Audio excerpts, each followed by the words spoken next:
जो आपके 10वीं के पहले लेसन का नाम है वह आपका है वास्तविक संख्या।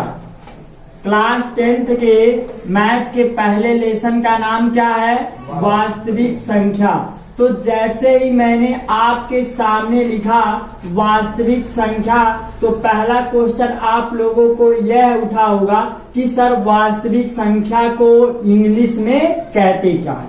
तो जैसे ही मैंने इंग्लिश शब्द का नाम लिया तो आपके दिमाग में और एक प्रश्न ये उठ गया होगा कि सर हमारा मैथ है, हिंदी मीडियम में है, तो हम इंग्लिश जान करके क्या करेंगे। अधिकतर जो सीबीएसई बोर्ड वाले विद्यार्थी होते हैं उनकी जो अधिकतर बोलचाल की भाषा होती है वह क्या होती है? इंग्लिश होती है। तो वो वास्तविक संख्या कभी भी नहीं बोलेंगे। क्या बोलेंगे? इसका इंग्लिश वर्ड बोलेंगे रियल नंबर। वास्तविक संख्या को इंग्लिश में क्या बोला जाता है? Real number. अब सवाल यह उठता है कि सर मैंने तो इसको इंग्लिश में जान लिया कि वास्तविक संख्या को इंग्लिश में बोला जाता है रियल नंबर, लेकिन इससे फायदा क्या है?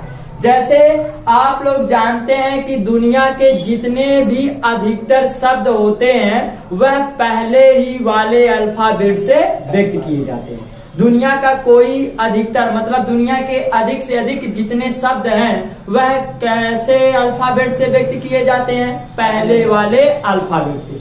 जैसे जब हम लोग छोटे थे तो हमारे घरों में कोई सी की शादी होती थी या कोई फंक्शन होता था तो हम लोग अपने नाम का पहला वाला अल्फाबेट रख लेते थे और कहते थे देखिए हमारा नाम लिखा गया।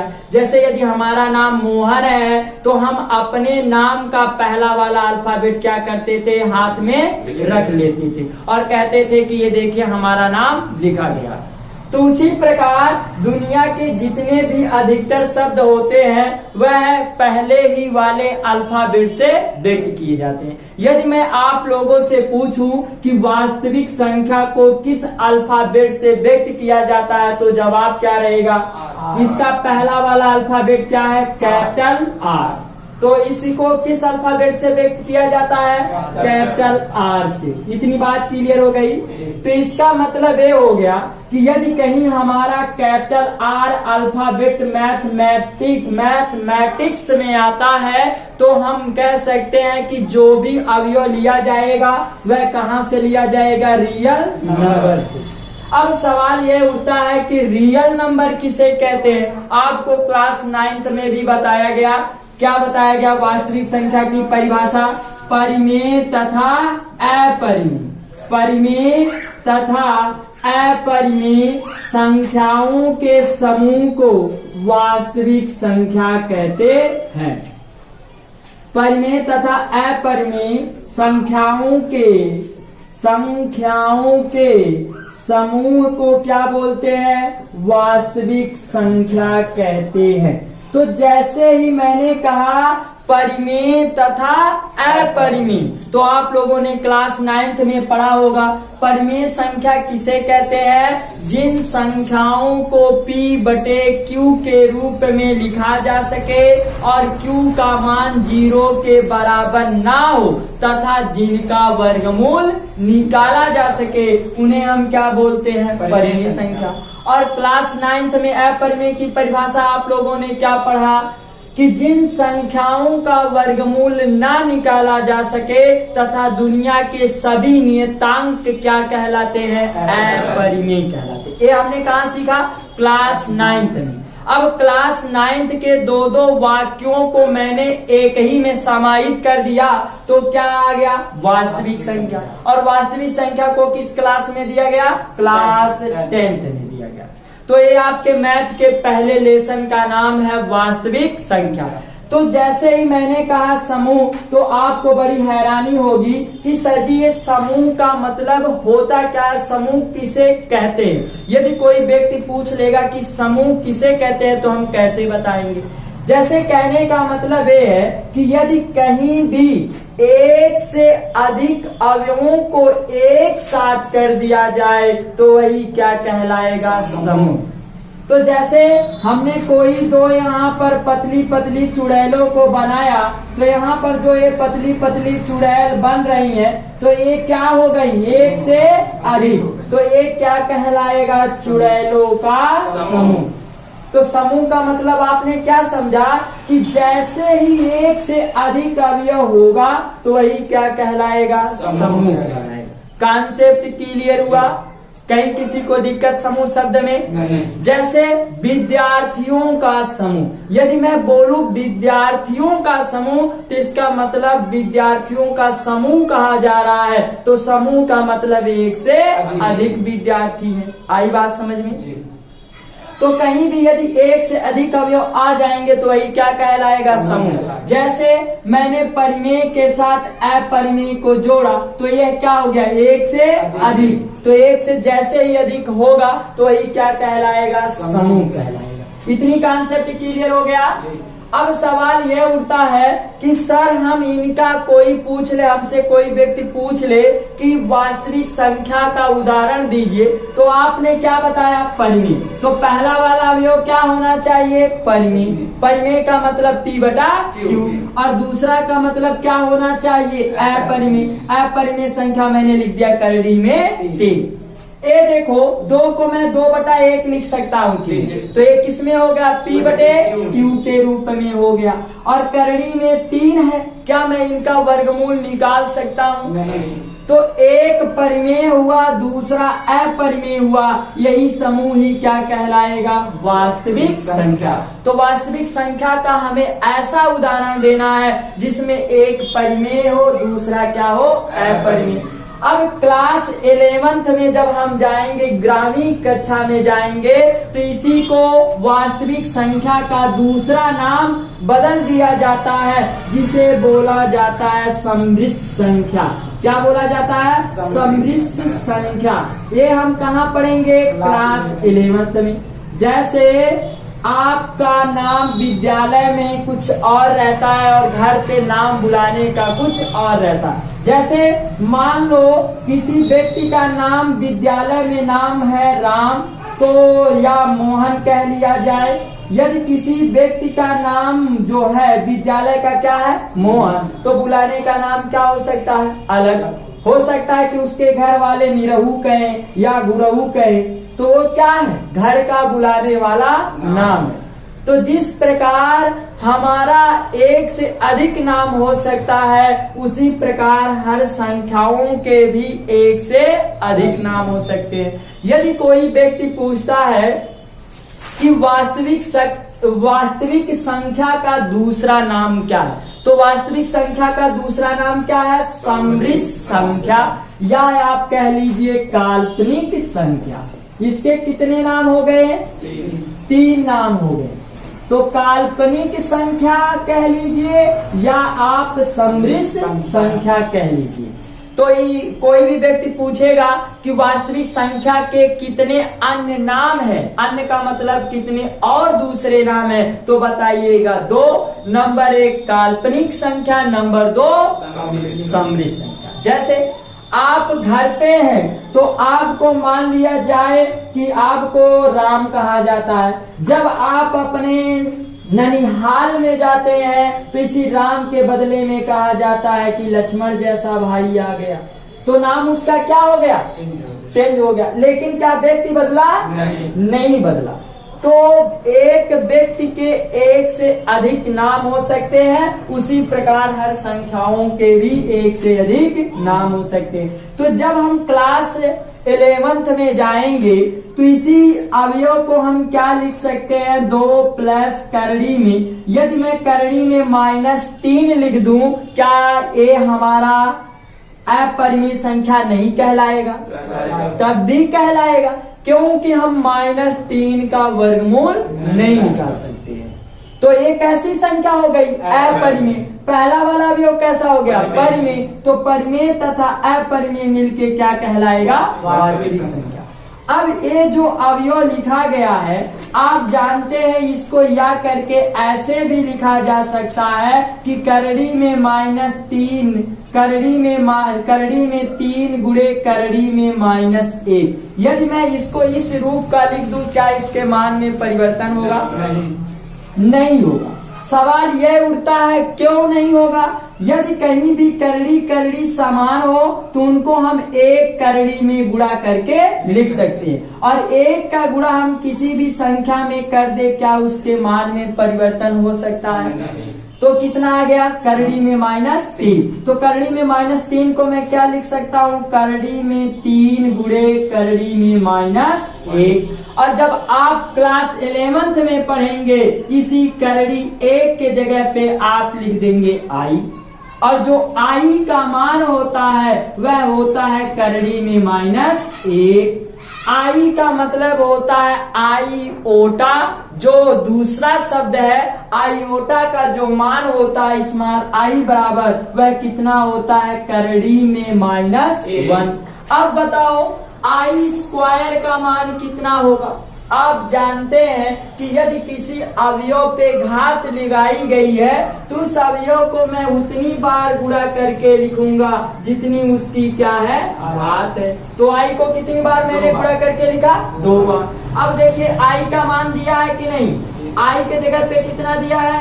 करड़ी में -1 गुणे करड़ी में -1। मैंने कहा करड़ी समान है तो एक करड़ी में हम गुणा करके लिख सकते हैं। माइनस गुणे माइनस बराबर प्लस, तो मैंने यहाँ प्लस लिखा। एक का गुणा एक में करेंगे क्या होगा? एक अवयव के साथ प्लस चिन्ह लिखा नहीं जाता, वह क्या रहता है? छिपा रहता। तो प्लस को क्या कर देंगे? हटा देंगे। करड़ी का मतलब क्या होता है? वर्गमूल, और वर्गमूल का मतलब एक जैसी दिखाई देने वाले दो दानों का जोड़ा। जैसे एक है तो दूसरा भी दानों क्या दिखाई दे? एक, तभी जोड़ा बनेगा, अन्यथा नहीं। यदि जोड़ा बना तो उसको हम करड़ी के क्या कर लेंगे? बाहर। तो आई स्क्वायर का मान कितना आ गया? ये हम कहाँ पढ़ेंगे? क्लास 11th में पढ़ेंगे आई के विषय में। वहां पर आई के घाते 40, आई के घाते 35, आई के घाते -40, ये सब मान हम निकाला क्लास 11th में सीखेंगे। इतना कॉन्सेप्ट क्लियर हो गया प्रत्येक विद्यार्थी का? ये तो हमारा किसके बारे में था? अध्याय के बारे में था। अब ध्यान दीजिए, अध्याय जो आपका 1.1 का पहला जो सवाल दिया गया है वह क्या कह रहा है? वह ये कह रहा है कि हमें लुप्त वृक्ष ज्ञात करना है। क्या निकालना है? लुप्त वृक्ष ज्ञात करना है। जैसे पहला सवाल देखिए आप लोगों का क्या दिया है। 1.1 का सवाल कह रहा है कि निम्नलिखित गुणनखंड वृक्ष में, क्या कहा? निम्नलिखित गुणनखंड वृक्ष में लुप्त संख्या निकालिए। गुणनखंड वृक्ष में लुप्त संख्या निकालिए। क्या निकालिए? लुप्त संख्या निकालिए। लुप्त का मतलब होता है गायब। जो वह अवयव गायब हो गया उसी को हम क्या करेंगे? निकालेंगे, ढूंढेंगे कि वह ससुरा कहाँ भाग गया। अब इसको निकालो। अब इस प्रकार का कोई आपकी पहली आकृति बनाई गई है, पहला वाला डिब्बा खाली है, तो पहला वाला डिब्बा खाली है तो इसका मतलब ये क्या हो गया है? भाग गया है।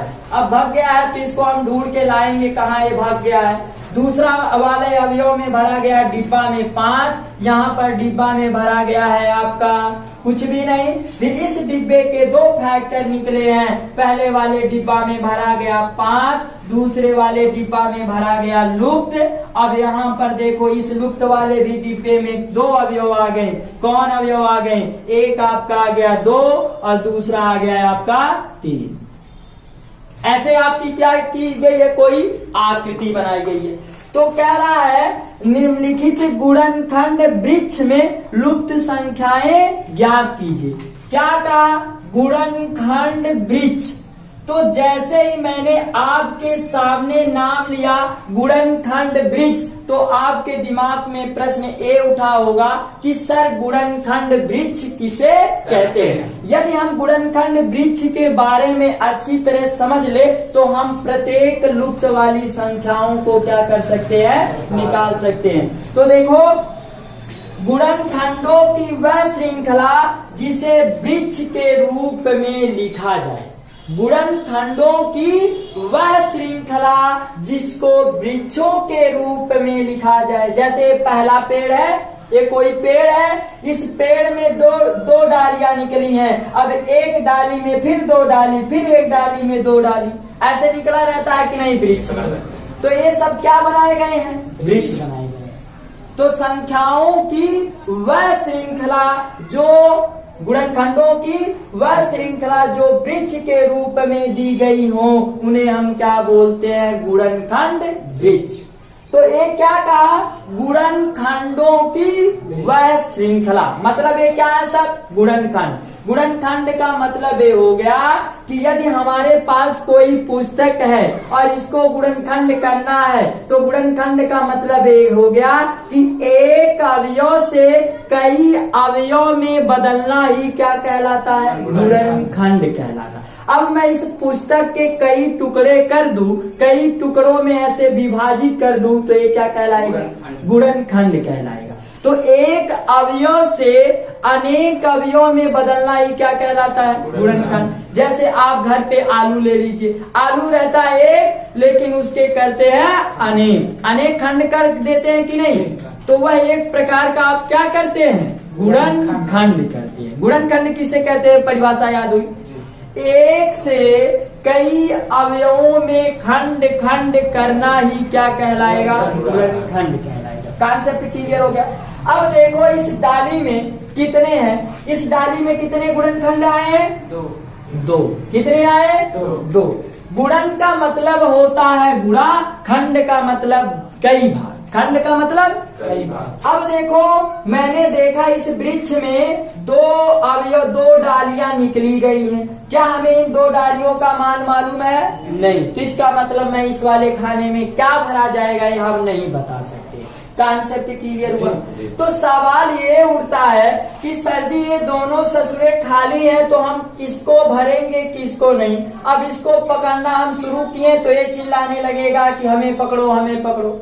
जैसे हम लुका छिपी का खेल खेलते हैं पकड़ने का, तो कई लोग भागते हैं, तो वो कहता है कि हमें पकड़ो, वो कहता है हमें पकड़ो, तो हम कंफ्यूज हो जाते हैं कि नहीं। तो यदि एक साथ कई अवयव अज्ञात हो, अज्ञात का मतलब मालूम ना हो, तो हम उस अवयव को नहीं निकाल सकते हैं।